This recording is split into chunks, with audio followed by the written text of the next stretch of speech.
Saúde os irmãos com a paz do Senhor. Vamos salmodiar o Senhor nesta noite com o Salmo 134. Bendizei ao Senhor vós todos, servos do Senhor, que assistis na casa do Senhor nas horas da noite. Erguei as mãos para o santuário e bendizei ao Senhor. De Sião te abençoe o Senhor, Criador do céu e da terra. Vamos orar agradecendo ao Senhor por esta rica oportunidade. Enquanto tantos desejarem estar aqui não puderam, né? E também o Senhor desperte os demais. Senhor nosso Deus, graças te damos, Pai, por esta rica oportunidade que nos concedeste. Pai, recebe o nosso culto que viemos entregar a Ti, recebe a nossa gratidão, a nossa adoração, recebe o louvor, Senhor. E hoje um culto de doutrina, Pai, que possamos colocar não só na mente, mas que possamos praticar, Senhor, a Tua palavra, obedecendo e Te servindo, Pai. Também perdoa os nossos pecados. Também já Te agradeço por cada irmão aqui presente, cada família aqui representada. Também aqueles, Senhor, que desejarem estar aqui e não puderam. Também por aqueles que ainda poderão vir. Que Tu possas, Senhor, despertar, dar um despertamento, como a Tua palavra diz, buscar a Ti enquanto podemos achar. Senhor, recebe a nossa gratidão, é o que nós pedimos e já Te agradecemos, em nome de Jesus.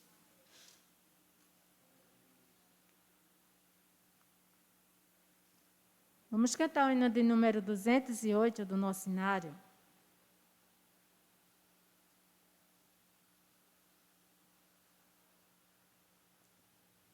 A nosso Pai do céu tributa lábio meu, glória e louvor. A quem seu Filho deu, o qual por nós morreu, a quem me prostro eu, glória ao Senhor.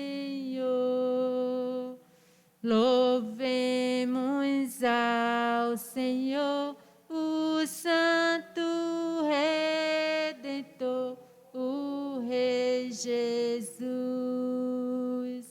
Só morte me remiu, a mim tão pecador, e assim o céu me abriu, glória a Jesus. Espírito de Deus, mandado por Jesus, louvor a Ti. De Cristo grande amor, revela instruidor, ser meu renovador, louvor a Ti. Louvemos com ardor, com gozo e com fervor o Trino Deus. Eternamente ali, em canto abrasador, Trindade Santa a Ti, louvor nos céus. Glória a Deus. Vamos cantar o hino de número 460.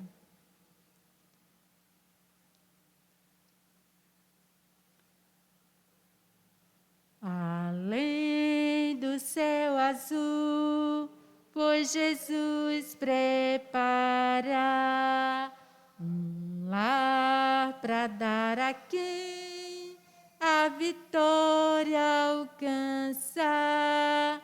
Anelo conseguir a vida no porvir, com fé no meu Senhor Jesus. Bem sei que eu de mim nada tenho pra dar, mas sei que meu Jesus já me veio salvar. Agora quero eu ter fé no coração, até seu rosto ver além. Quando eu chegar no céu, onde reina a luz, então eu sentarei perto do meu Jesus, pois lá eu não terei tristeza e nem dor. De lá eu jamais voltarei. Aleluia, glória a Deus.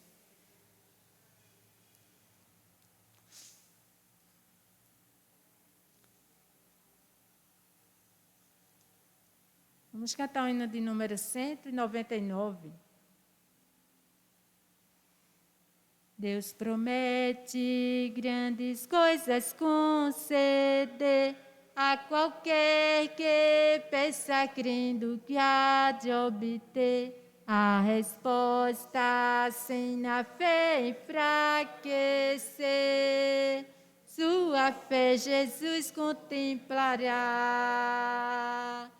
Sua fé Jesus contemplará. Sim, o que Jesus promete dá, ele vê o coração e responde à petição. Sua fé Jesus contemplará.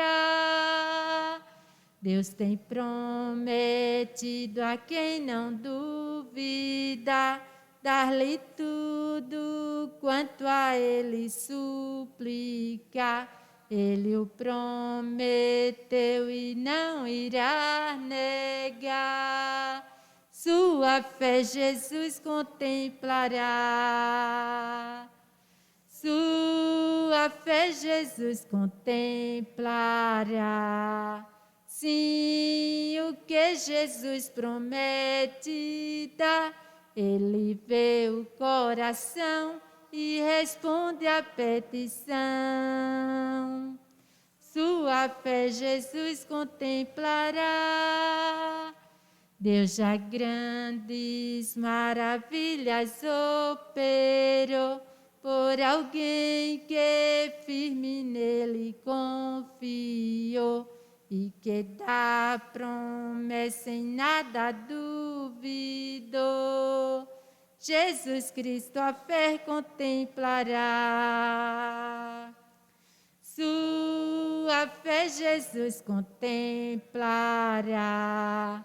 Sim, o que Jesus promete dá, ele vê o coração e responde à petição.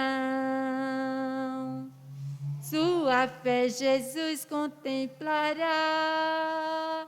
Sim, creiamos no que Deus nos prometeu, pois jamais desonrará o nome seu.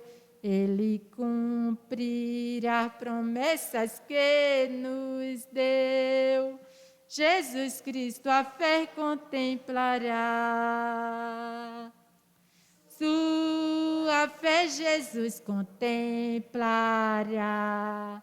Sim, o que Jesus promete dá, ele vê o coração e responde à petição. Sua fé Jesus contemplará. Glória a Deus. Eu agradeço. Mais um?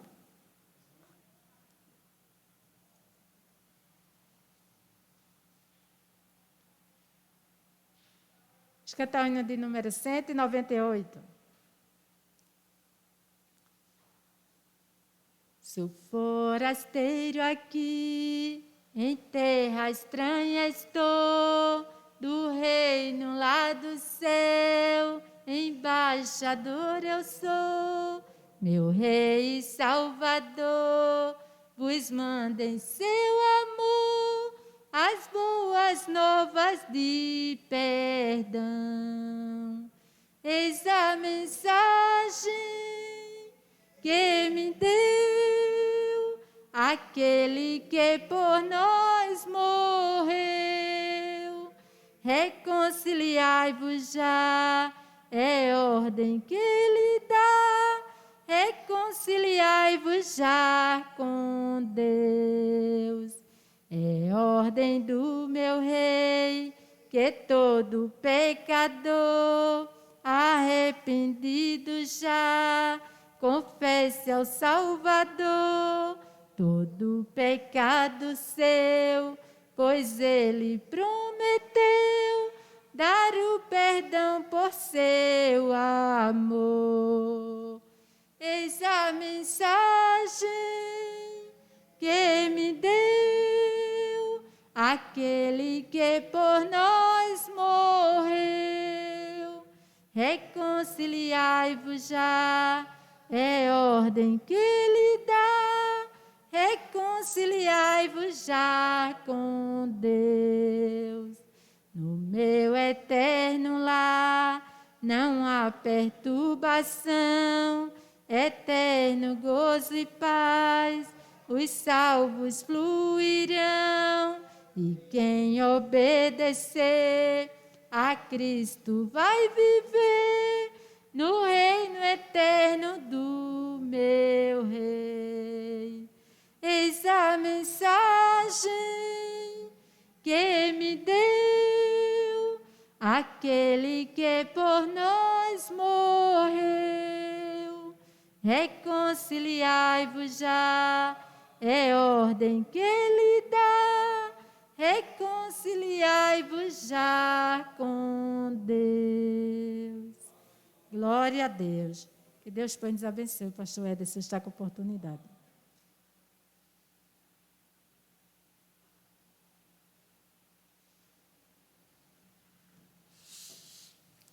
Glória a Deus. Graça e paz, meus irmãos. Louvado seja o nosso Deus e Pai, que nos dê esse privilégio de estarmos juntos, congregando, adorando o nome do Senhor, louvando o nome do Senhor, com os olhos abertos, porque a Bíblia é bem clara que só o Senhor Jesus pode abrir nossos olhos. Amém? O mundo vive cego na escuridão do pecado, mas Jesus é a luz do mundo. O seu evangelho resplandeceu sobre nossas vidas. E como diz lá em 2 Coríntios, capítulo 4, ele disse: haja luz em nossos corações. E hoje nós enxergamos a luz do evangelho do seu Filho, o nosso Senhor Jesus Cristo. Amém, irmãos? Isso não é porque somos bons, é graça, é a misericórdia de Deus, é a graça do Senhor derramada sobre nossas vidas. Baixe sua cabeça, feche seus olhos. Vamos orar ao Senhor. Agradecer a Ele. Pedir o seu discernimento, sua sabedoria, para que Ele possa nos dar entendimento da sua palavra, dar compreensão e poder no nome de Jesus para colocar em prática em nossas vidas.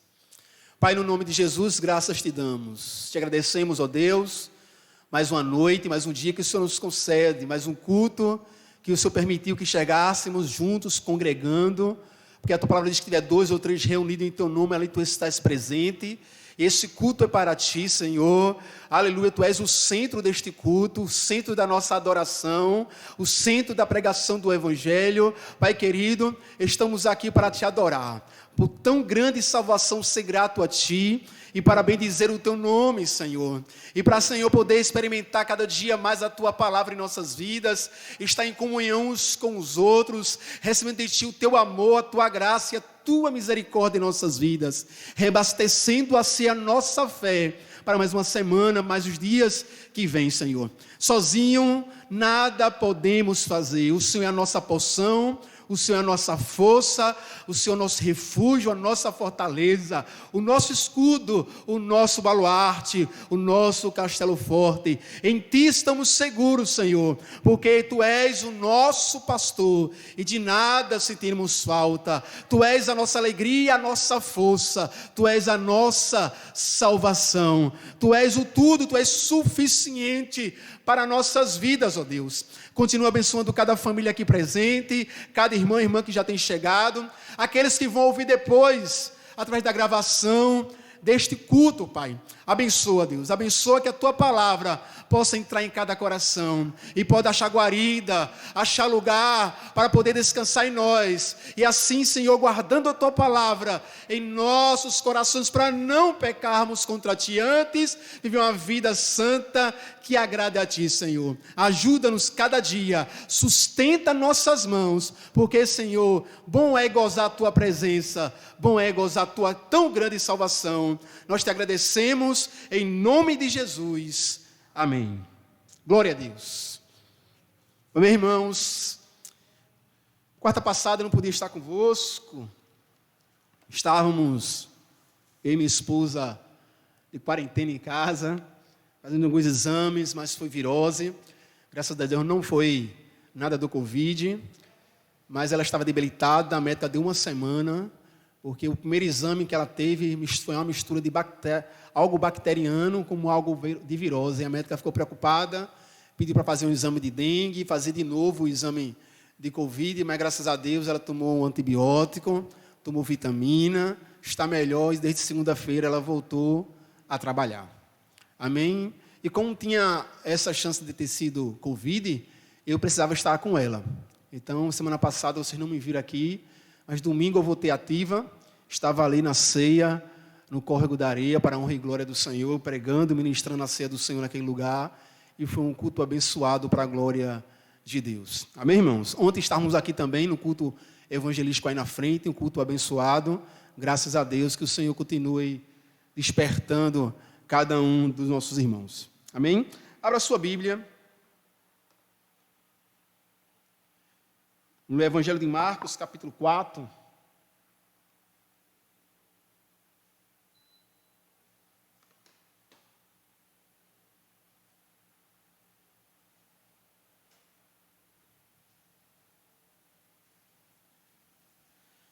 Evangelho do evangelista Marcos, capítulo 4.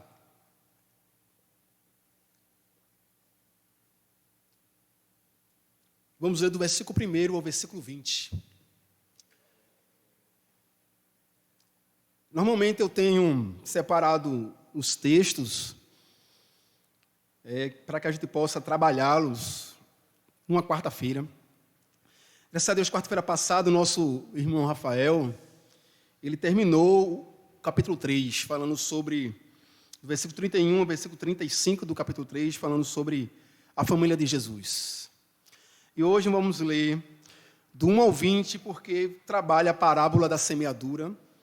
É um texto muito rico, um texto muito abençoado, porém, acredito que não daremos para terminar, mesmo com mais tempo hoje, ainda vai dar 8 horas, talvez não tenhamos tempo de terminar, para falar desses 4 tipos de solo, o qual caiu a semente. Mas vamos ler, a minha versão é a nova versão atualizada.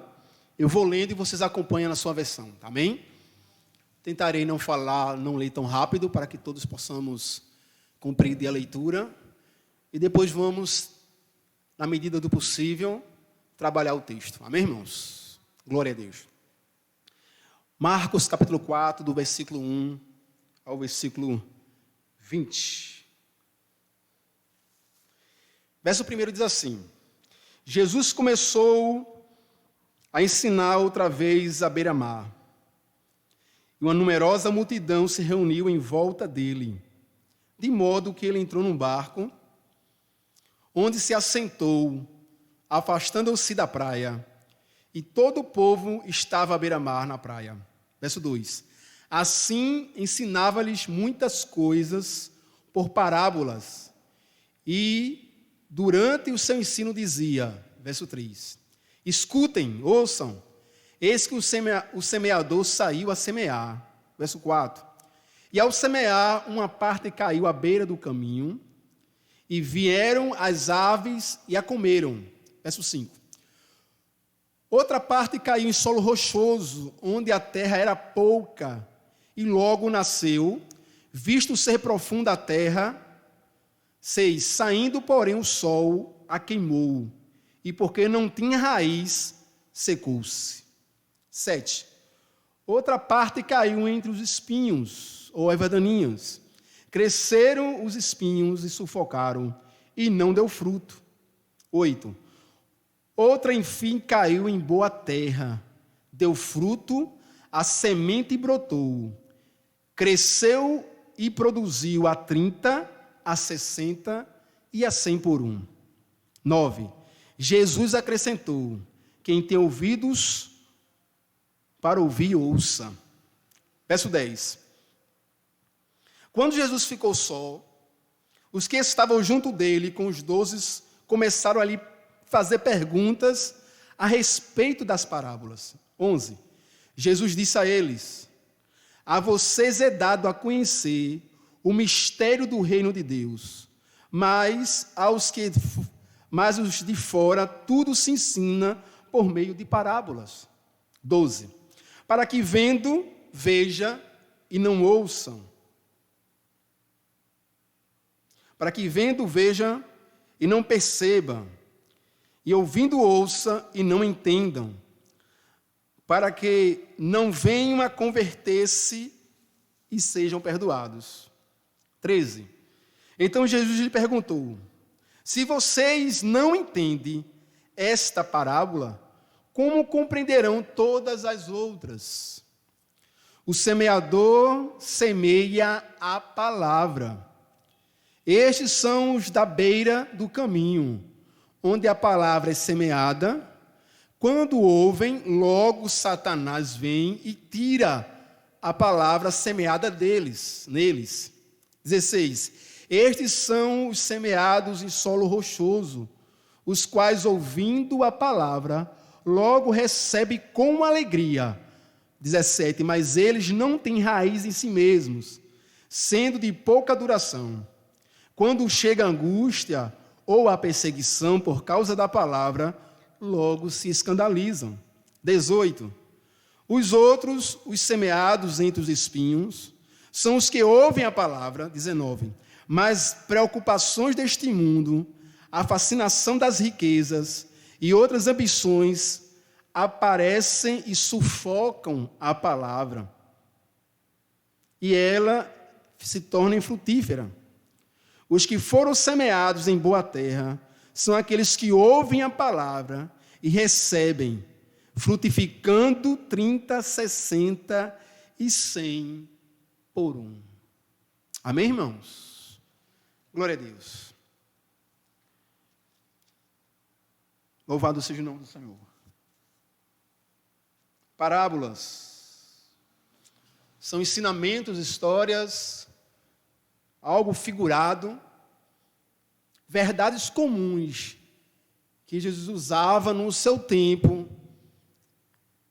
na sua cultura, para explicar verdades espirituais e eternas.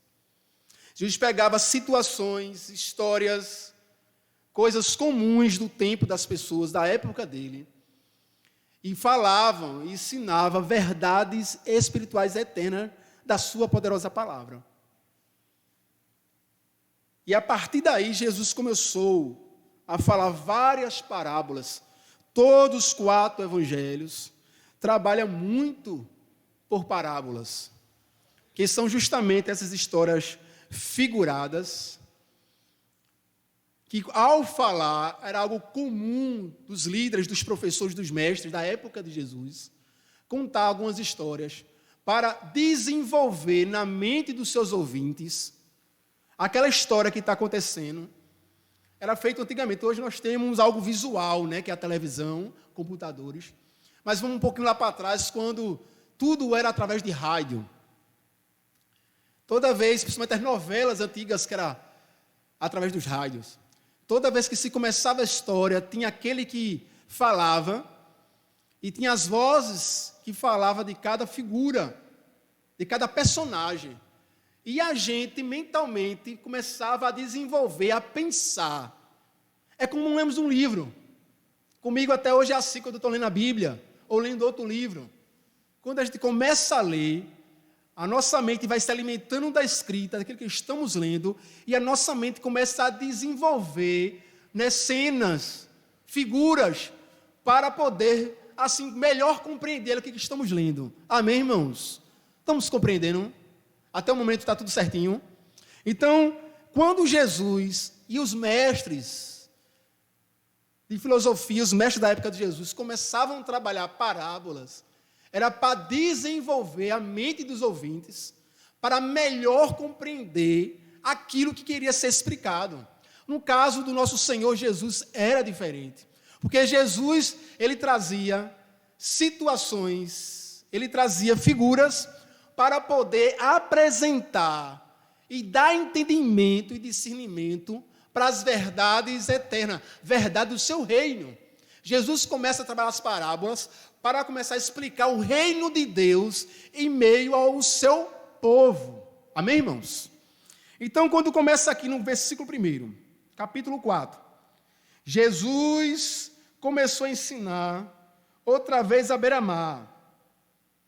E uma numerosa multidão se reuniu em volta dele, de modo que ele entrou num barco, onde se assentou, afastando-se um pouco da praia. E todo o povo estava à beira-mar, na praia. Assim ensinava-lhes muitas coisas por parábolas, durante o seu ensino dizia. Então veja só, Jesus está no barco, o povo está na areia da praia. Jesus está um pouco mais alto, porque ele está no barco, sentado, e ele começa a falar, e o vento do mar, normalmente soprando, permite que a voz de Jesus, que não tinha esse instrumento de som como hoje temos, levava sua voz àquela numerosa multidão, para que todos em silêncio, todos, né, com perseverança e com respeito, ouviam aquilo que Jesus estava ensinando. E era uma coisa comum o mestre sentar e aos seus pés os seus discípulos sentar. Era algo comum daquela época. Quando um líder, um professor de filosofia, um mestre rabínico, um mestre doutor da lei, ensinava normalmente aquele que era considerado como mestre, ele ficava um pouco maior, numa pouca altura, para que a sua voz pudesse descer quando falasse e chegar aos ouvintes. Quem já assistiu aqui a algum filme antigo, né? Via que, por falta de instrumento, que não existia essa tecnologia antigamente, normalmente dentro dos templos antigos, no século IV, século XIII, século XIV e em diante, né, ficava algo assim como se fosse no primeiro andar, um lugar onde as pessoas falavam, embaixo ficava sentado aqueles que a voz ao falar lá em cima, ela descia e alcançava mais pessoas.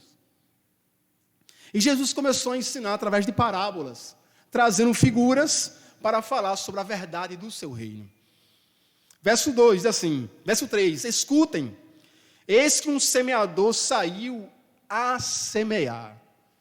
Quando a gente fala de semeador sair a semear, a gente tem que entender que na época de Cristo, ao falar essa expressão de semeador sair a semear, todos que ali se encontravam já entendiam de que assunto Jesus estava falando.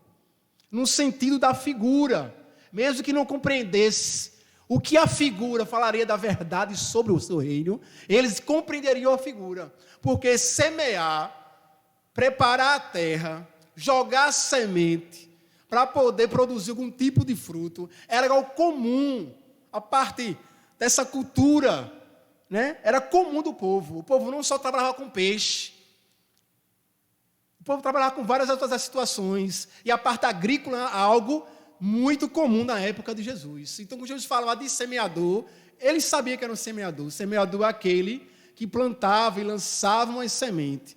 Quando você ia semear, era um momento e a hora de trabalho, onde ele ia jogar a semente na terra que já foi preparada, a terra que foi areada, a terra que já foi cortada, preparada para receber a semente. Então, tudo isso, quando Jesus começa a falar, por estar numa cultura que o povo entende o que é semear, como se trata a terra, como cuida da terra, e o que um semeador faz, qual é o trabalho do semeador, e como trabalha, e como se espera o tempo para que a semente seja lançada, e o tempo que ela vai germinar e produzir seu fruto, como era algo comum, todo mundo ao ouvir Jesus falar, já começava a trazer figuras na sua mente sobre esse assunto. Jesus não falou algo difícil, Jesus não trouxe uma mensagem ou algo figurado que as pessoas não compreendiam.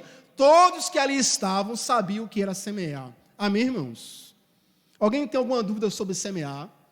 Sobre plantar? Amém? Porque, como Jesus falava algo comum, essa parte dessa explicação já não tinha necessidade. Jesus já pulava para algo, para outra parte do seu sermão, outra parte da sua parábola. E quando, verso 3, escutem, eis que o semeador saiu a semear.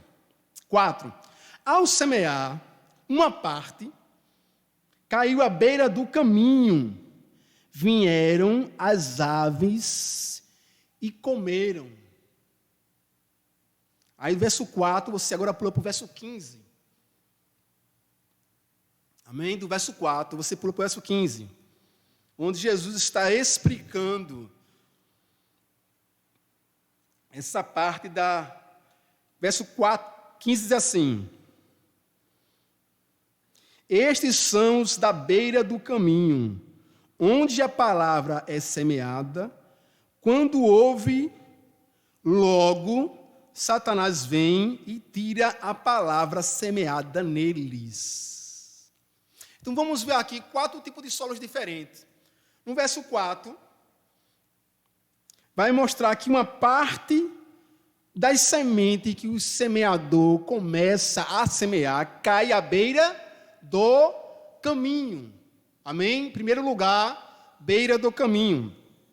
Verso 5, outra parte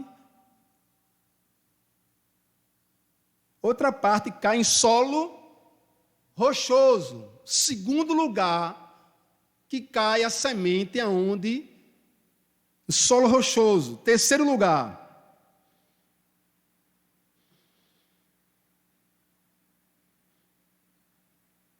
verso 7. Outra parte cai entre os espinhos, ou erva daninha, vai depender da sua tradução. Crescem, sufocam e não dá fruto. Esse é o terceiro lugar, qual cai a semente. E por último, 8.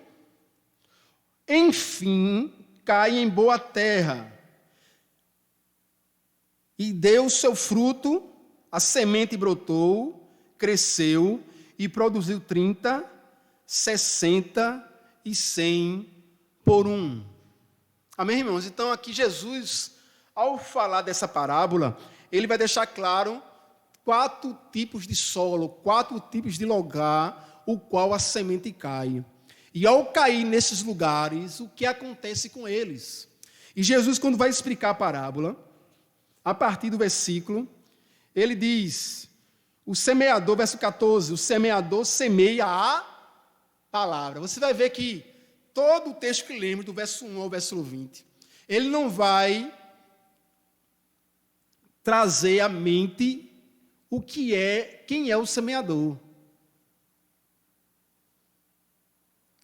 Porque o semeador, na mente de todo mundo, é aquele que trabalha com agricultura, é aquele que tem terra, ou o próprio dono, o próprio fazendeiro, ou seus funcionários que trabalham para poder cuidar da terra, preparar a terra, e no tempo determinado jogar a semente para esperar que na terra seja boa, e assim chova num tempo determinado, para que essa semente possa germinar, produzir, crescer e dar fruto. É algo comum. Então, o semeador que Jesus está falando, a priori é o próprio Jesus Cristo, que ele é aquele que iniciou a pregação do reino de Deus. Ele diz, o tempo é chegado, a hora é chegada, arrependei-vos e credes no Evangelho. O primeiro a semear é o próprio Senhor Jesus, que ele próprio é a mensagem do Evangelho, ele próprio é o sacrifício, o cordeiro, né, que traz assim a satisfação da santidade de Deus, do juízo de Deus, da justiça de Deus, que é saciável através de Jesus Cristo, e a partir de Jesus, nós podemos crer e crer ser justificado. Então, o semeador é todo aquele, começando por Jesus, que já conhece a palavra, já foi produzido nele frutos de 30, 60, 100. Essa pessoa já foi transformada, é um discípulo de Jesus e é agora um evangelista ou uma evangelista. É um homem, uma mulher, um jovem, uma jovem, o qual ele está agora pregando, levando o evangelho do Senhor Jesus. Então, todo semeador é aquele que prega o evangelho. Ontem estávamos aí, semeando aí na frente. Podemos semear em conjunto. Podemos semear sozinhos. Numa parada de um ônibus, ou dentro de um ônibus, ou dentro da própria casa, ou lá no trabalho, aonde o Senhor nos dá a oportunidade para semear, seremos semeadores. Ele não fala da qualidade e nem da precisão, nem da qualificação do semeador. Ele fala que é um semeador. Ele não fala nem da qualidade da semente. A semente é a palavra. Se é a palavra de Deus genuína, então ela é perfeita. Então ela vai fazer o que apraz. Ela não volta vazia. A palavra do Senhor é reta, é santa, é poderosa, passará céus e terra, mas a sua palavra jamais passará. Seca-se a erva, murcha-se a flor, mas a palavra de Deus permanece para todo o sempre. Como diz o evangelista e apóstolo João, ele diz: no princípio era a palavra, é o Logos, e a palavra era Deus, e a palavra é Deus. A palavra é Cristo, a própria palavra é o Senhor Jesus. Então, não é falado aqui da qualificação, nem do semeador, nem da palavra, porque aquele que semeia, independente das suas qualificações, depende muito mais da qualificação da semente do que do seu próprio trabalho. O trabalho é necessário, o trabalho é árduo, o trabalho é necessário ter conhecimento, é necessário ter uma vida que busque, é necessário ter uma vida de santidade, é necessário ler a palavra, é necessário se consagrar, mas acima de tudo isso, perfeito não é o semeador, perfeito é a semente que tem poder para produzir vida eterna àquele que ouve e que crê. Amém, irmãos? Então, quando Jesus começa a falar dos lugares que caem, o primeiro lugar é a beira do caminho. E quando se fala de beira do caminho, eu não sei qual é a figura que você no momento está pensando aí. Eu que sou do interior de Surubim, né? E que já vi muitos da minha família plantando macaxeira, plantando tantas coisas. Eu mesmo, quando criança, levei porco, bode para pastar, para comer capim. Então, quando você fala de beira do caminho, a única coisa que a gente não pensa é em lugar asfaltado, né? Lugar com pedra, paralelepípedo. A gente não pensa nisso. Porque a beira do caminho, normalmente, é o lugar onde se anda. É o lugar onde não é preparado a terra. Porque quando o semeador ele sai a semear, antes desse trabalho de semear, há um trabalho de tratar a terra. Passar o arado, dependendo das condições do fazendeiro, dos seus funcionários. Uns tinham aqueles carros com 2, 3 boi que puxavam, e aquilo que parecia ia rodando, e ali ia rasgando a terra, né, para preparar a terra para ser jogado a semente. Já tinha pessoas que não tinham condições de ter aqueles 2 boi com aquele carro puxando. Ia na mão mesmo, cavando, tentando de maneira que ficasse mais parecido, para poder preparar a terra e jogar semente. Antes do trabalho de semear, há um trabalho na terra. A beira do caminho é um lugar onde ninguém produz, ninguém joga semente. Normalmente a semente cai lá porque é o vento que leva para lá. O lugar da beira do caminho é o lugar onde se anda, se caminha. E se você já morou em um canto onde estava sendo inaugurado e passou tempo a ser asfaltado, você vai entender que na época onde se mais andava o barro ficava mais duro, é onde não se andava, é o lugar que ficava mais fofinho. Então, a beira do caminho é justamente esse lugar mais duro, esse lugar onde o povo caminha, onde passavam os animais, os cavalos, e as pessoas andavam. Então, era um lugar para caminho das pessoas. Esse lugar não era separado e nem a terra era preparada para se jogar a semente. A beira do caminho era um lugar desapropriado, mostrando que nem se preocupava o fazendeiro, nem se preocupava os seus trabalhadores de ali produzir alguma coisa, de ali preparar a terra, porque aquele lugar, aquele pedaço de terra, servia para caminhar, servia para andar sobre ele. Era um lugar que ficava duro, de tanto você caminhar, era um lugar onde ficava duro. De longe você sabia por onde as pessoas passavam, porque ficava aquela trilha, porque as pessoas passavam por ali. Então, está trazendo à memória que o caminho,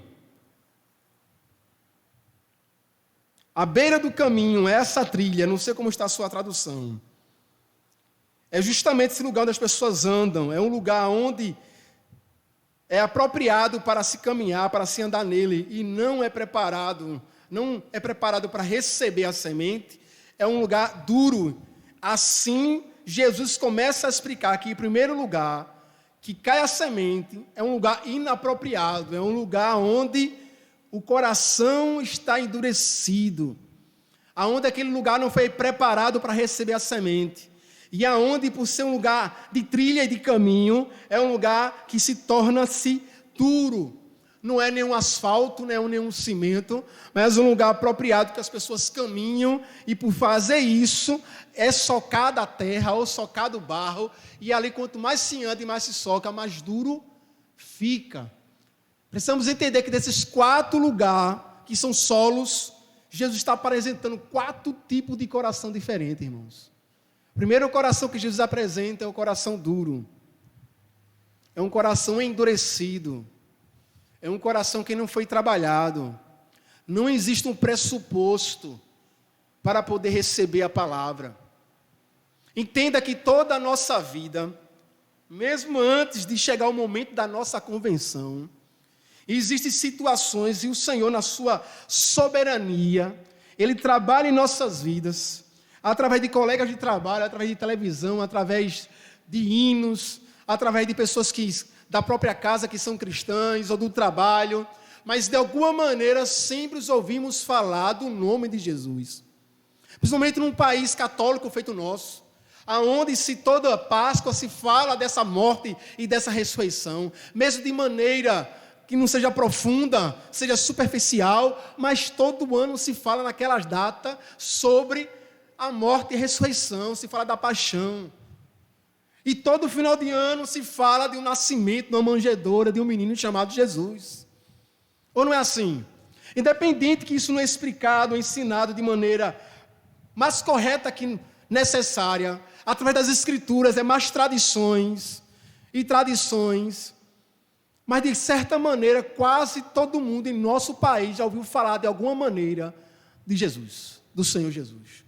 De uma maneira totalmente correta ou incorreta, de uma maneira totalmente direta ou indireta, todos ouvimos falar de Jesus. Amém? Amém, irmãos?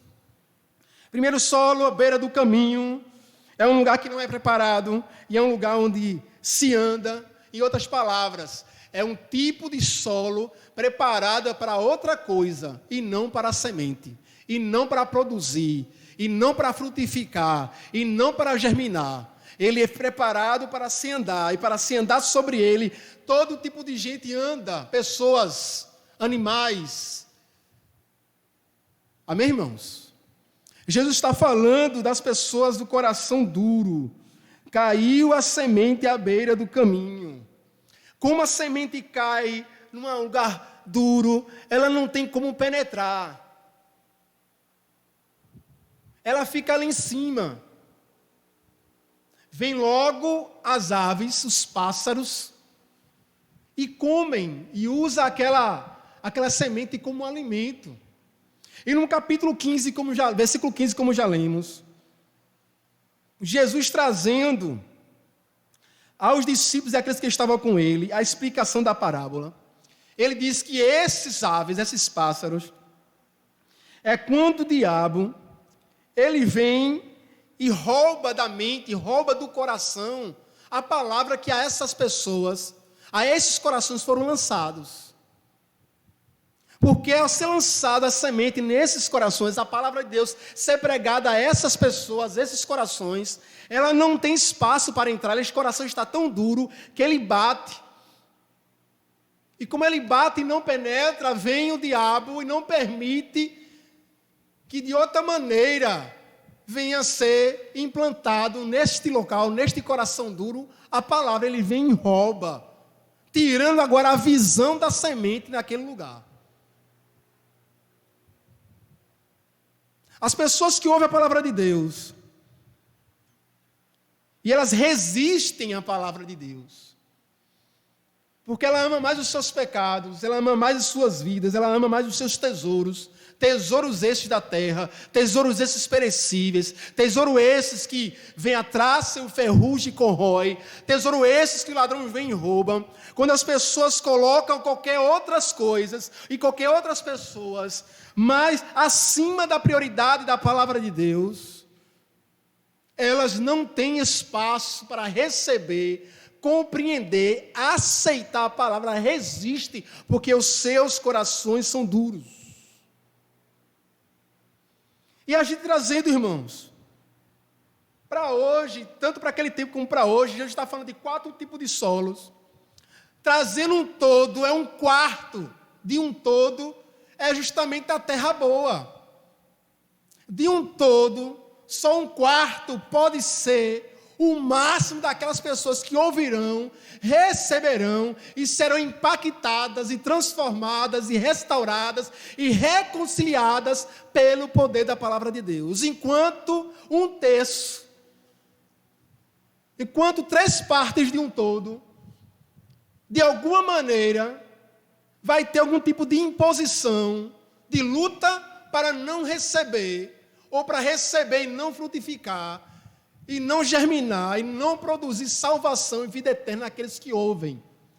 Jesus está deixando claro que de toda aquela multidão, veja que o texto começa dizendo, uma numerosa multidão se reuniu em volta de Jesus, e ele entra no barco, e Jesus começa, verso 2, a ensinar-lhes muitas coisas através de parábolas. Jesus era consciente, ele é onisciente, ele é o próprio Deus encarnado, e ele tinha a certeza, ele já sabia, conhecia, diferente de mim e de você, que somos limitados, e não conhecemos nem a mente, nem os corações uns dos outros. Jesus está bem consciente, dizendo aos seus discípulos, que no máximo um quarto de um todo serão aqueles que ouvirão e serão impactados, transformados pela semente poderosa da palavra de Deus. Deixando claro para mim, você como semeador, semeie a palavra. Eu sei que o seu desejo é que todos se convertam. Semeie a palavra. Eu sei que o seu desejo é que todos sejam libertos, transformados, que todos conheçam Jesus. Mas Jesus está deixando claro para mim e para você, nós que somos discípulos deles, e nós hoje somos semeadores, está dizendo, abra seus olhos, pregue com alegria e com ânimo, mas saiba que só um quarto desse todo ouvirão e serão impactados com o poder da palavra de Deus, com a semente poderosa da palavra de Deus. Deus não está dizendo isso para nos entristecer. Jesus não está ensinando isso para nos desanimar, não. Ele está dizendo isso para que a gente seja consciente. A gente não sabe quem é os escolhidos, não sabemos quem são os eleitos, não sabemos que é esse um quarto que Jesus está falando, mas está dizendo, pregue, porque aqueles que são meus ouvirão, a semente vai entrar nos seus corações e vai fazer o que lhe apraz, e Deus transformará, aleluia, e salvará vidas através daqueles que vão semear.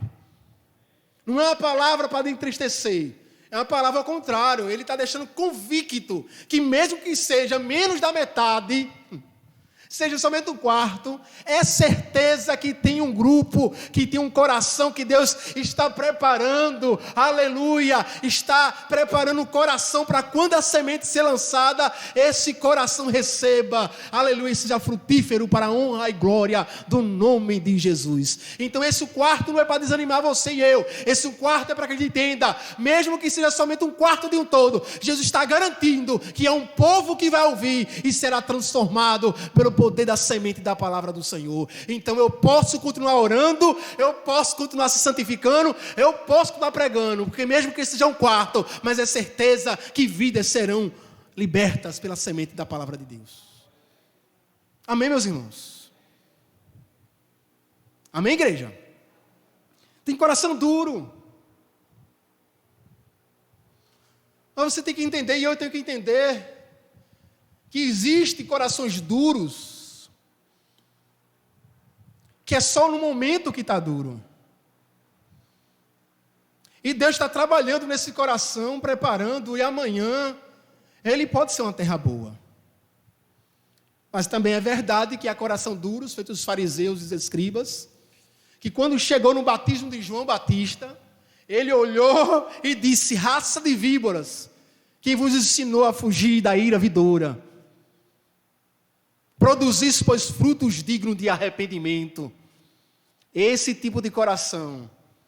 Coração aqueles que blasfemaram dizendo que Jesus era Beelzebu, expulsando demônios em nome, como chefe, na autoridade do próprio Satanás. Esse coração duro continuará duro para sempre, porque cometeram o pecado eternos. Mas eu e você não temos a capacidade de dizer que uma terra hoje, à beira do caminho, uma trilha e um coração duro, é hoje duro e será duro para sempre. Porque a Bíblia nos ensina que Deus também tira o coração de pedra e coloca um coração de carne nas pessoas. E como eu estava conversando ontem com o nosso irmão Daniel e Fabiana, quando Jesus falou que sobre a igreja, ele edificaria a igreja sobre a rocha, e as portas do inferno não prevaleceriam, explicando um contexto no carro, que essas portas do inferno não são literalmente as obras de Satanás, é o trabalho do inferno, como se fosse um lugar espiritual, mas assim chamado a cidade de Cesareia. Naquele momento, Jesus estava apontando para a cidade e dizendo que era aquela cidade conhecida como Portas do Inferno, porque era uma cidade gentílica dentro da geografia judaica. Era uma cidade que tinha de tudo. Era uma cidade que se entrava e tinha de tudo que ia contra as tradições e a lei dos judeus. E Jesus olha para a cidade que era chamada de Portas do Inferno e diz que quando ele começasse a edificar a sua igreja sobre a rocha, nem ali, onde o povo chamava de Porta do Inferno, ia suportar a igreja do Senhor, porque ali o evangelho ia entrar e vidas seriam transformadas. Aleluia, glória a Deus.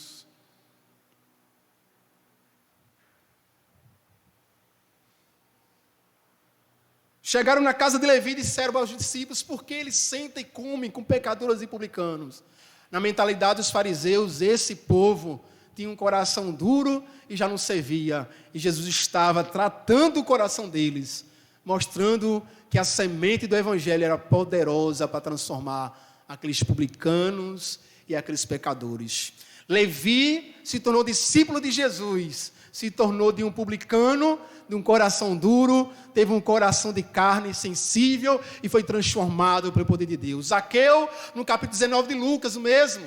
O homem ladrão, saqueador, por ser publicano, chefe dos publicanos, o maioral dos publicanos, também ouviu, recebeu a semente da palavra do evangelho e foi transformado pelo poder de Deus. Eu e você não temos a capacidade de dizer aquele ou aquela é ou não uma pessoa de coração duro. Ela pode ser hoje, mas amanhã Deus pode transformar esse coração.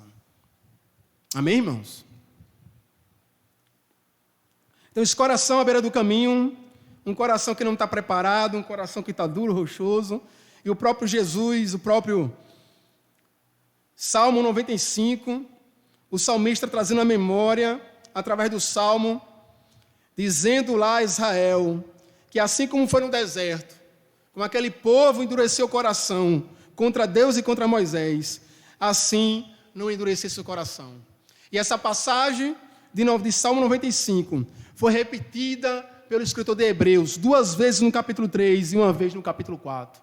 Quando ouvirdes a voz do Senhor, quando ouvirdes a voz do Espírito Santo, não endureceis os vossos corações como no tempo do deserto, como vossos pais no deserto fizeram.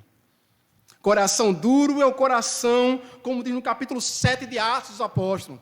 Quando Estevão, antes de ser apedrejado, todo o capítulo ele prega ali, falando que o Messias, que o prometido é Jesus, o qual eles crucificaram. Ele vai dizer para aqueles homens que o puxaram da sinagoga e que vai agora apedrejar, antes dele morrer, de ser apedrejado até a morte, ele diz que eles estavam resistindo ao Espírito Santo. É esse tipo de coração que resiste à palavra, é um coração duro. E não pense que esse tipo de coração duro só é aqueles que ainda não se declararam crentes evangélicos. As pessoas dentro das igrejas que já se declararam crentes evangélicos, mas no momento de ser uma vida repreendida, disciplinada, uma vida instruída, eles negam a palavra de Deus, endurecendo os corações para a doutrina de Cristo em suas vidas. Mesmo abrindo a boca dizendo que já são crentes, que já são evangélicos, mas não querem ser doutrinados. Amém, queridos? Existe esse tipo de coração. Tanto aqueles que ainda não ouviram, ainda não decidiram, ainda não tomaram a decisão, ainda não se converteram, ainda não vieram à igreja. Mas também pessoas que disseram, eu quero ser crente, quero ser salvo, mas no momento de dizer isso aqui, não faz parte de uma vida santa, de um discípulo, e dizer, eu vou continuar fazendo. Esse tipo de comportamento, esse tipo de palavras, esse tipo de ações, isso na mente, isso no coração não faz parte de discípulos de Cristo. Eles continuam rejeitando e endurecendo o coração das instruções que vêm da parte de Deus. Entenda que quando Jesus escreve as 7 igrejas, que está lá no capítulo 3 do Apocalipse, não é para não crente, estou à porta e bato. É para a igreja, irmãos. Se alguém ouvir minha voz e abrir, era uma igreja, eram evangélicos, cristãos, mas que Jesus não estava dentro dela. E ele estava batendo, dizendo, abra para eu entrar, eu tenho que transformar, vocês precisam de frutos transformadores do poder da minha palavra. Vocês estão seguindo a religião, são religiosos, são legalistas, são tradicionais, são moralistas, briga pela tradição. Mas vocês não querem deixar minha palavra entrar em seus corações. Eis que estou à porta e bato. Ele não estava dizendo para os gentios. Ele não estava dizendo para outro povo. Ele estava dizendo para a própria igreja. Dizendo, há pessoas que abrem para dizer que é igreja e não são igreja ainda. Amém, queridos? A gente precisa entender que todo o evangelho, Jesus está instruindo, levando o evangelho, as boas novas, para um povo que já se dizia povo de Deus, que era o povo de Israel. Que se a gente trazer Israel para um todo do planeta, um todo do povo que existia naquela época, creio eu que seria menos de 1/4 do mundo. Quando você vai olhar o povo da Babilônia, da Mesopotâmia, da Síria, de todos os outros povos, mas só Israel era o povo que tinha a palavra, era o povo separado por Deus, era menos de 1/4 do mundo. E Jesus está trazendo para nós essa parábola do semeador, para que a gente entenda que nem todos serão salvos, que nem todos serão convertidos, mas como eu e você não sabem quem são, o nosso dever é, como semeador, semear. Porque quem conhece a terra é o Senhor. Aleluia. O semeador tem um trabalho de lançar semente. Deus é aquele que trabalha na terra, nos corações, para preparar a terra para receber a sua palavra. Amém, meus irmãos? Tem pessoas que quando ouvem a palavra de cara, de imediato, a recebem. Mas tem pessoas que vão ser trabalhadas. Problemas, situações, Deus sabe como faz, seja de saúde, de família, de trabalho. Deus pega e vai trabalhando aquele coração duro e vai deixando o coração mais sensível para outra oportunidade, quando a palavra ser semeada, o coração está apto a receber a palavra de Deus. Não é mais um caminho à beira do caminho, não é mais uma trilha, não é mais um lugar pisado pelos homens, é um lugar preparado por Deus para receber a sua palavra.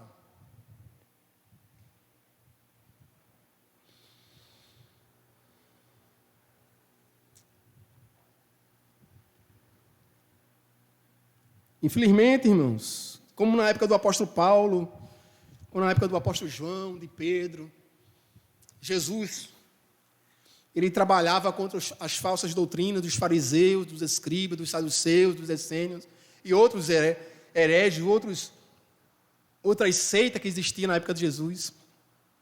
A igreja, quando foi crescendo, muitas pessoas não se alimentaram, não aprenderam, pessoas que infelizmente nunca permitiram que a palavra entrasse em seus corações. Então, vai falar sobre esse solo, que é justamente lugar rochoso, solo rochoso, que é a segunda parte.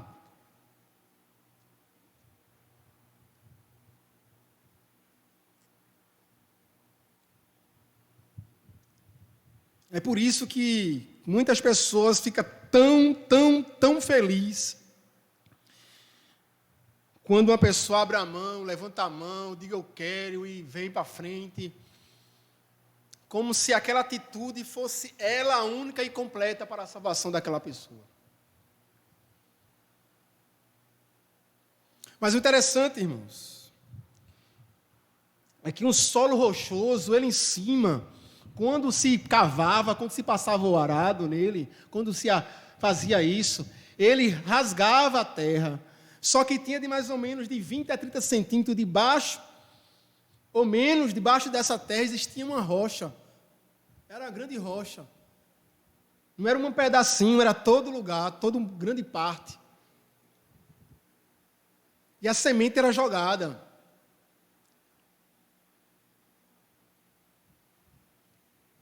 E o interessante, irmãos, é que Jesus vai deixar bem claro.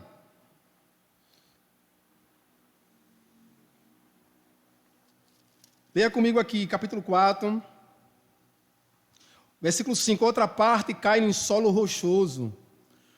Não pense que solo rochoso é esse solo que a gente está falando, que a gente acabou de falar, à beira do caminho, que o povo andava, pisava por cima, vinha os cavalos, os boi andava. Era um lugar, visualmente, o povo sentia que era duro. Esse primeiro solo era algo duro, endurecido. Já visivelmente, o povo já sentia nos pés e já via com os olhos. Esse solo rochoso que ele está falando aqui, diferente da trilha da beira do caminho, ele tinha uma parte de terra acima que podia ser cortada, mas abaixo dela tinha rocha. Em outras palavras, a semente germinava, mas ela não tinha para onde crescer raiz. Porque quando cresce a raiz, e tem espaço para a raiz crescer e a terra é boa, ela vai tomando o minério, a água da terra, os minérios da terra para poder ela produzir, germinar, crescer e produzir fruto. A terra rochosa, o solo rochoso, ele aparentemente era um lugar que parecia bom, que parecia um lugar aonde daria para frutificar. Mas ao germinar e ao começar a crescer raiz, não tem lugar para onde a raiz ir. Se não tem lugar para onde a raiz não tem de onde tirar os seus minérios, as suas vitaminas, para poder se fortalecer e ter condições de dar fruto.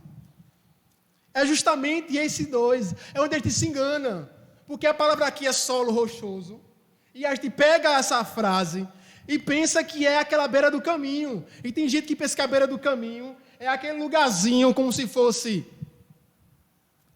aquela parte, uma calçada, como se o caminho aqui fosse o caminho e tivesse aquelas partes mais altas dos dois lados. Essa fosse a beira do caminho, e não é esse que ele está falando. E justamente também esse solo rochoso aqui não é um lugar duro, caiu numa cerâmica, caiu no asfalto, não. Ele por cima parecia uma terra boa. Ela foi cortada, mas ela por baixo tinha rocha, não tinha para onde a raiz crescer. Veja que no versículo 5, ele vai continuar dizendo: outra parte caiu no solo rochoso, onde a terra era pouca, logo nasceu. Veja que germina, veja que a semente morre e germina. Logo nasceu, visto não ser profunda a terra, quer dizer, tinha terra, mas não tinha profundidade, porque ao descer era rocha. Verso 6, saindo, porém, o sol, queimou, e porque não tinha raiz, secou. Se não tem para onde a raiz ir, não tem como puxar os minérios, as vitaminas do solo, e quando vem o sol, mata, porque não tem. Me lembra que a gente leu o Salmo aqui, e tinha grama em cima do telhado, e assim como ela crescia rápido, ela secava rápido, era arrancada com as mãos, porque em cima do telhado não tem como a raiz crescer. A gente falou sobre esse salmo aqui, quando falamos dos salmos da peregrinação, do Salmo 120 ao Salmo 134. Não foi isso? Jesus estava dizendo que os gentios, que os ímpios, era semelhante a esse tipo de capim, de erva que nascia no telhado. Eles cresciam rápido, ficavam verdes logo, mas assim, do mesmo jeito que cresciam, o sol quando vinha, o sol da justiça, queimavam, porque ele não tinha raiz. E quando você puxava com a mão, ele com facilidade saía, e nem enchia a mão e nem o feixe. Jesus estava falando que assim eram os ímpios, que ia contra o seu povo. É mais ou menos esse tipo de solo rochoso. Ele vai ficar bonito. Diferente do último solo, que é o solo bom, que tem um certo tempo para germinar e produzir e ficar verde. Esse aqui fazia muito rápido, ficava verde logo. Mas porque não tinha onde puxar os minérios, a vitamina, porque ao crescer a raiz batia no solo e não tinha para onde correr, vinha um sol e o queimava. E a rapidez que ele crescia é a mesma rapidez que ele morria. Versículo 16. Para falar sobre esse segundo tipo de solo, o solo rochoso, que lembra no verso 5, verso 6. Jesus, ao explicar a parábola, no verso 16, vai dizer: e estes são os semeados em solo rochoso, os quais, ouvindo a palavra, logo recebem com alegria. Veja, a gente como um semeador. A gente como evangelistas e missionários. Como a gente fica feliz. Venha para Jesus. Jesus tem um caminho, uma nova história para a sua vida. Me perdoe, meus irmãos. Eu acredito que a maioria de nós somos maduros. Esse tipo de pregação, venha, que Deus tem cura, venha, que Deus tem porta de emprego, venha, que Deus vai restaurar seu casamento. A Bíblia nunca nos ensinou a prometer esse tipo de coisa pregando o Evangelho. Eu e você não temos qualidade nem capacidade, porque não somos oniscientes, nem somos soberanos, para saber se o filho vai se converter, vai morrer sem Cristo. Para saber se o casamento vai ser restaurado ou vai ser destruído de uma vez. Para saber se o cego vai ver ou vai morrer cego, mas com Jesus. Se que está em cima da cama vai ser levantado, vai morrer em cima da cama. Quem sou eu? Isso não é falta de fé, não, irmão. Isso é lógica bíblica.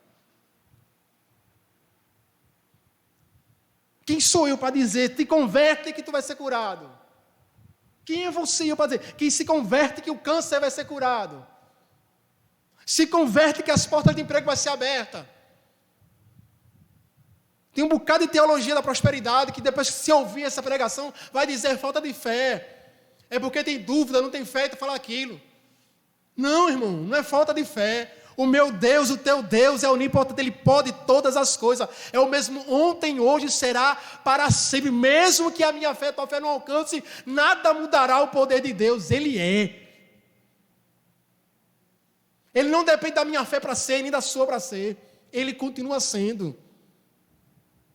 Mas a gente não pode prometer. A gente pode prometer coração perdoado, a gente pode prometer o sangue que purifica, a gente pode prometer um céu que espera, a gente prometer uma eternidade de glória, mais cura, mais porta de emprego, mais restauração de casamento, mais filho que volta, prometer que o filho vai sair da droga. Deus tem poder para fazer o que Ele quiser. O que Ele quiser. Para Deus nada é impossível. Mas quando Paulo, em Atos dos Apóstolos, chegou para aquele homem, que fugiu da memória agora o seu ofício, que bateu em Paulo e Silas, o carcereiro, quando ele diz: o que faço para ser salvo? Ele perguntou porque Paulo e Silas estavam justamente naquela prisão por pregar a salvação. E quando eles disseram: não saia daí, estamos aqui, não tire sua vida, eles mostraram compaixão e misericórdia, que são frutos de quem são salvos de verdade. O salvo de verdade, ele não deseja a morte e a destruição daquele que o faz mal. Ele deseja que o poder transformador que o transformou, transforma aqueles que o atacam e que o perseguem.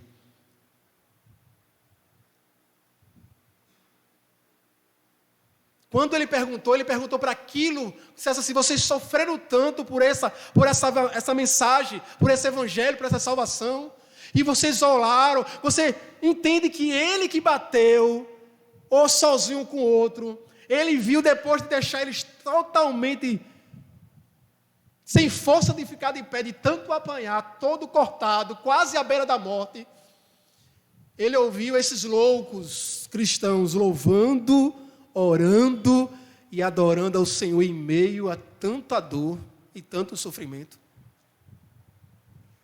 E após esse momento de adoração e de oração, ele viu a terra, ele sentiu a zoada e o poder de Deus, a terra se mexendo e os caras se abrindo.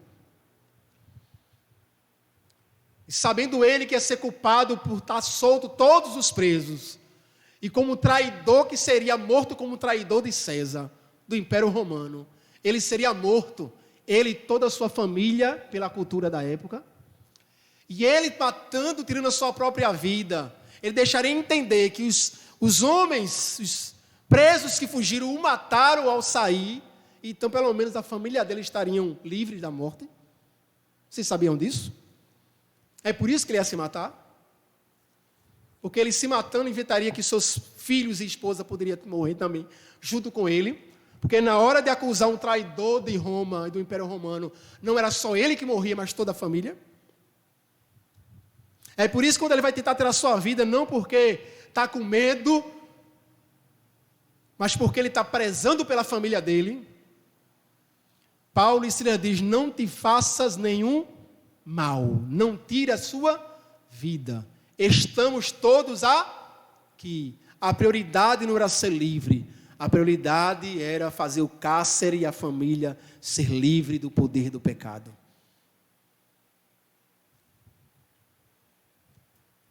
Aí ele diz: o que faço para ser salvo? Ele está dizendo assim: nem todo o Império Romano tem o poder do Deus que vocês pregam.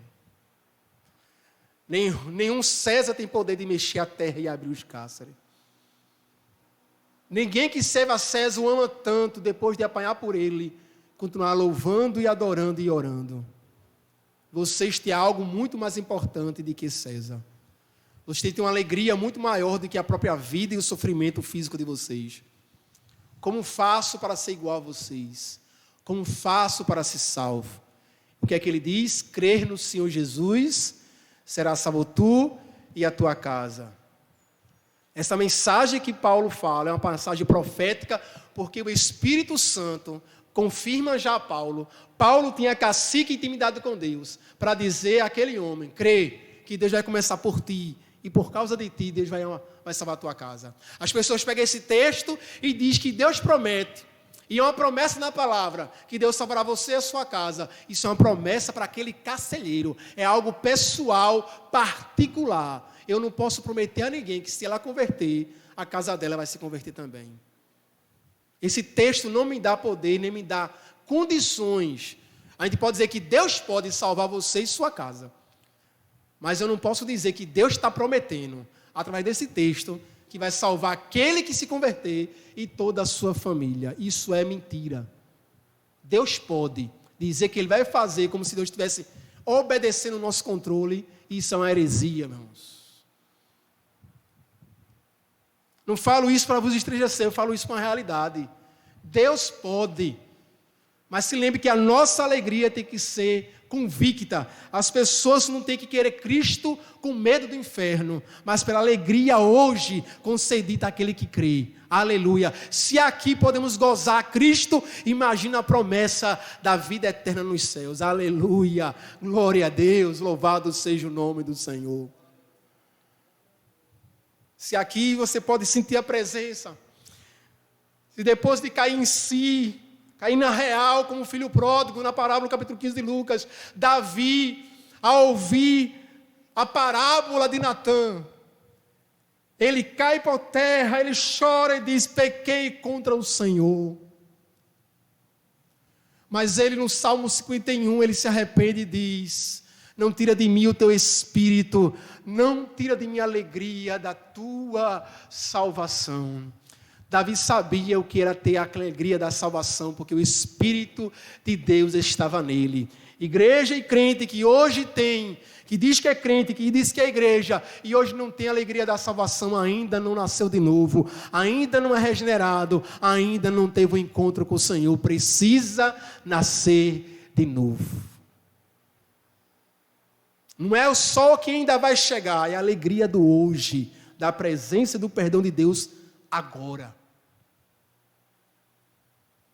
Entenda que o coração, um tipo de sol é o tipo do coração que recebe rápido a mensagem, a semente, e recebe com alegria.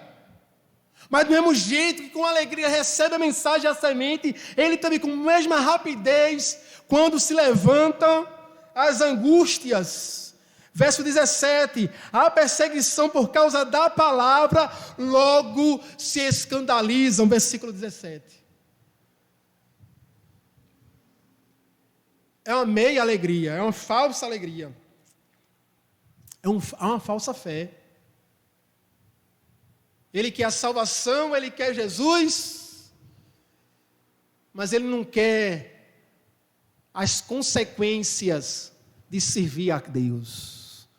Não quer as consequências da formação do discipulado na sua vida. Seja em qualquer tempo, em qualquer época, o verdadeiro discípulo será testado. O verdadeiro discípulo será aprovado. E a aprovação e o teste não vêm para a reprovação. O verdadeiro discípulo é provado para ser aprovado. Como diz aí em Romanos capítulo 5. Paulo diz: não só na glória, mas nos gloriamos também nas tribulações, que produz frutos de arrependimento, que produz fruto de perseverança, que produz fruto de esperança em nossas vidas.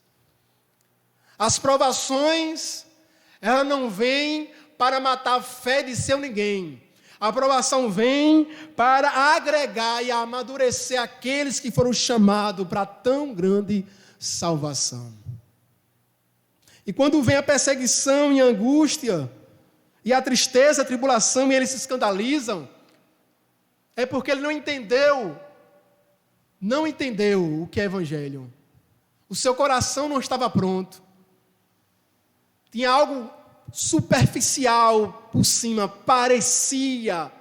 Cantava como, pregava como, falava em línguas, rodava, era tanta coisa, mas no primeiro vento de angústia, na primeira perseguição que vem, grande é a sua queda, porque não estava edificado sobre a rocha, ele estava na areia, ele não tinha no seu coração espaço para a palavra de Deus, existia dureza, em meio a pouca terra ainda existia dureza, a raiz não tinha para onde ir, o evangelho não tinha como crescer e propagar na sua mente e no seu coração, do jeito que ele, com rapidez e alegria, ele recebe a semente, a palavra do evangelho, com a mesma rapidez ele deixa, nega a fé e apostata da sua fé e diz que não quer mais.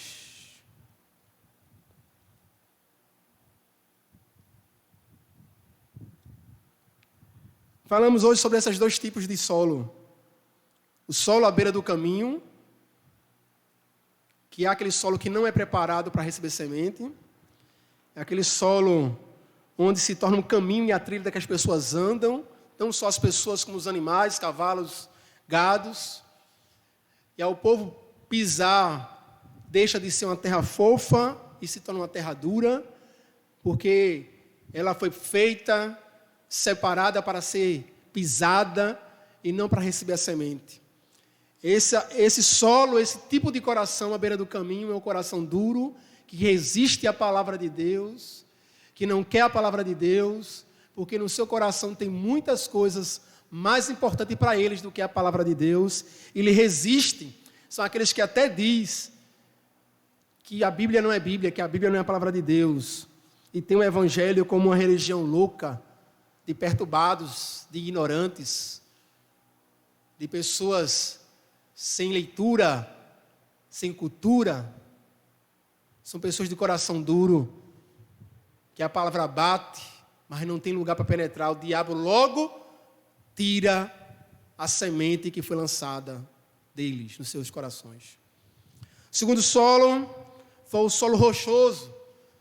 Mas esse solo rochoso não é aquele duro feito a primeiro solo, é aquele que em cima é uma terra que pode até ser rasgada para ser preparada, mas não tem profundidade, não tem espaço para a raiz crescer.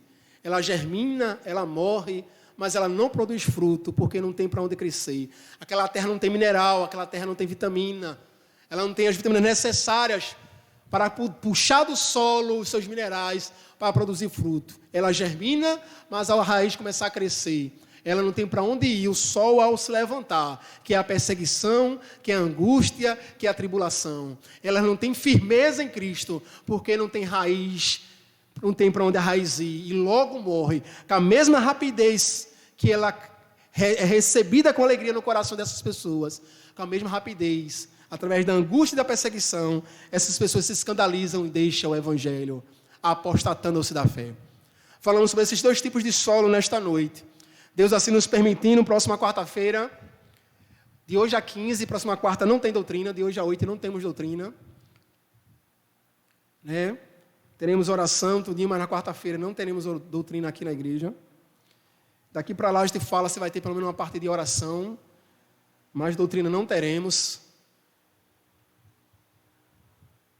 A liderança vai estar se reunindo dia 8.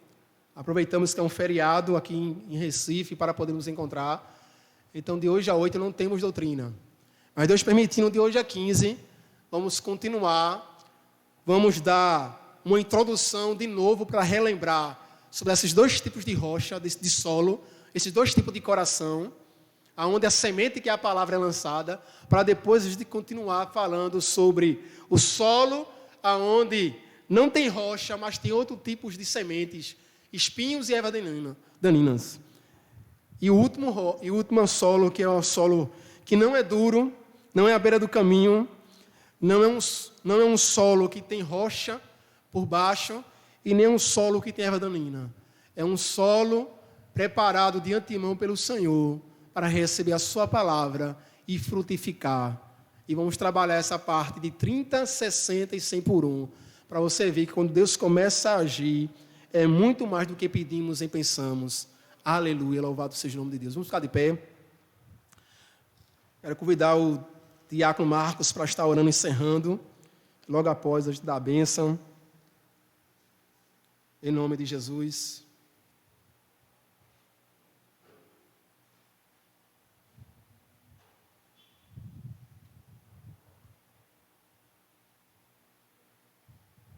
Amém. Oremos. Senhor meu Deus e Pai, justo Deus que está no céu, Pai querido, muito obrigado, Deus, por esse momento que o Senhor nos tem nos dado, nos tem concedido de estar aqui na Tua casa para aprender, Deus, mais e mais da Tua palavra. Abençoa, Deus, o servo, o pastor, abençoa todos aqueles que estão aqui presentes, que vão sair daqui, Deus, regozijados, Deus, aprendendo mais, Deus, da Tua palavra, que nós podemos cada dia mais, Deus, falar do Teu amor, do Evangelho, Deus, porque quantas pessoas estão aí, Deus, precisando de ouvir a Tua palavra. Pai querido, nesta hora, muito obrigado por tudo. É assim, Deus, que nós te oramos e já te agradecemos em nome de Jesus. Amém. Que o Senhor te abençoe e te guarde. Que o Senhor faça resplandecer teu rosto sobre ti e tenha misericórdia de ti. E o Senhor sobre ti levanta o teu rosto e te dê a paz. Deus abençoe em nome de Jesus. Fale com seu irmão.